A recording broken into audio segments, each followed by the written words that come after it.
আসসালামু আলাইকুম ওয়া রাহমাতুল্লাহি ওয়া বারাকাতুহু।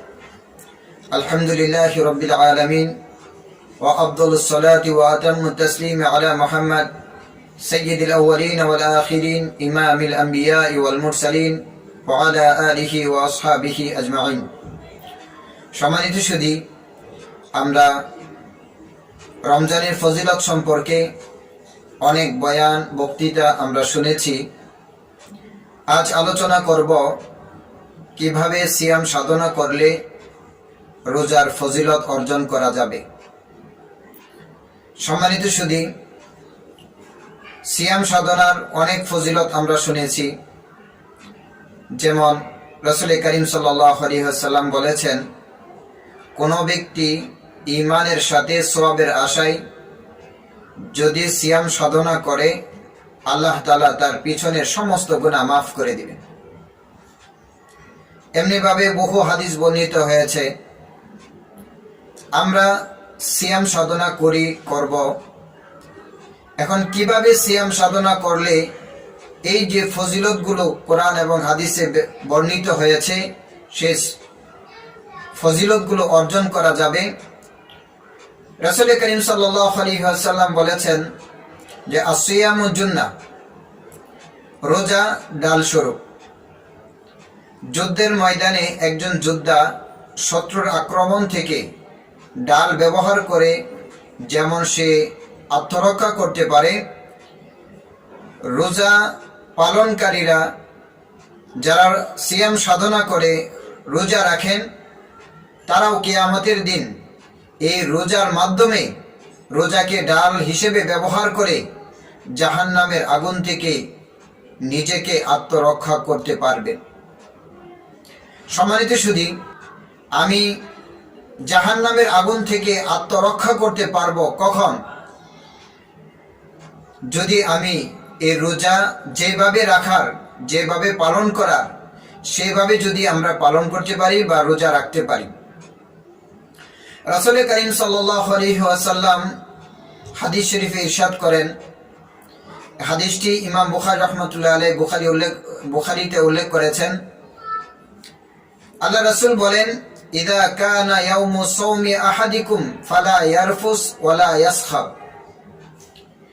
যখন সিয়াম সাধনার দিন আসবে, রোজার দিন আসবে, তোমরা রোজা রাখবে, রোজা অবস্থায় তোমরা কোনো অশ্লীলতায় লিপ্ত হতে পারবে না।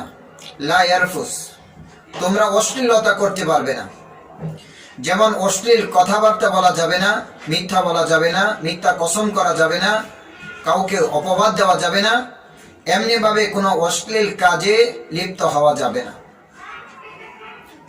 আল্লাহ রাসূল নিষেধ করেছেন, যখন রোজা আসবে, সিয়াম সাধনা তোমরা করবে, তখন তোমাদের জন্য অশ্লীলতা বর্জন করতে হবে। সম্মানিত সুধী, তাহলে সিয়াম সাধনার পাশাপাশি আমরা যদি অশ্লীলতা, অশ্লীল কথা, অশ্লীল কাজ আমরা যদি বর্জন করতে পারি, নির্লজ্জ কাজ যদি আমরা বর্জন করতে পারি, তাহলে আশা করা যায় আমাদের এই সিয়াম, আমাদের এই রোজা কিয়ামতের দিন জাহান্নামের আগুন থেকে রক্ষা করতে পারবে।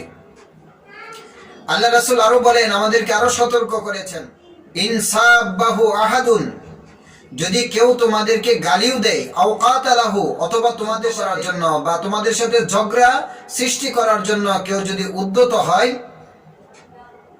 এরপর আল্লাহ রাসূল বলেন, তোমরা তাদের সাথে ঝগড়ায় লিপ্ত না হয়ে, তাদের সাথে যুদ্ধে লিপ্ত না হয়ে, তাদের গালির প্রতি উত্তরে গালি না দিয়ে তোমরা তাদেরকে বলো, ইন্নিমরুন সাইমুন, যে আমি একজন রোজাদার, আমরা রোজাদার, আমরা তোমাদের গালির প্রতি উত্তরে, আমি একজন রোজাদার, আমি রোজা রেখেছি, সুতরাং আমি তোমার গালির প্রতি উত্তরে গালি দিতে পারবো না। সম্মানিত সুধী, এই মন মানসিকতা থেকে আমরা যদি সিয়াম সাধনা করতে পারি, আশা করা যায় আমাদের এই সিয়াম সাধনা আল্লাহ তাআলার কাছে কবুল হবেন।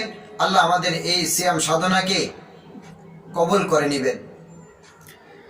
অন্য হাদিসের যদি এই দিকগুলা বিবেচনা না করে রোজাও রাখলাম, অশ্লীলতাও করলাম, রোজাও রাখলাম, নির্লজ্জ কাজও করে গেলাম, রোজা রেখে আমরা যদি অন্যের সাথে এরকম ভাবে বিবাদে যদি লিপ্ত হয়ে যাই, মানুষের সাথে যদি প্রতারণা করি, তাহলে এই রোজার কোনো মূল্য থাকে না। বুখারী শরীফে একটি হাদিস বর্ণিত হয়েছে, ইমাম আবু হুরায়রা রাদিয়াল্লাহু তাআলা আনহু হাদিসটি বর্ণনা করেছেন। তিনি বলেন, রাসূল সাল্লাল্লাহু আলাইহি ওয়াসাল্লাম বলেন, মান লাম ইয়াদা কাওলা যুরি ওয়াল আমালা বিহি ফালাইসা লিল্লাহি হাজাতুন।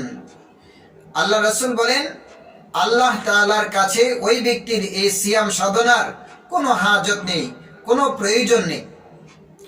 আইয়াদা ফি আইয়াদা তাআমাহু ওয়া শারাবাহু, এই নির্লজ্জ কাজে লিপ্ত হয়ে, অশ্লীলতার মধ্যে লিপ্ত হয়ে কেউ যদি রোজার বিধান পালন করে, আল্লাহ তাআলা এই রোজার বিধানকে কবুল করবেন না।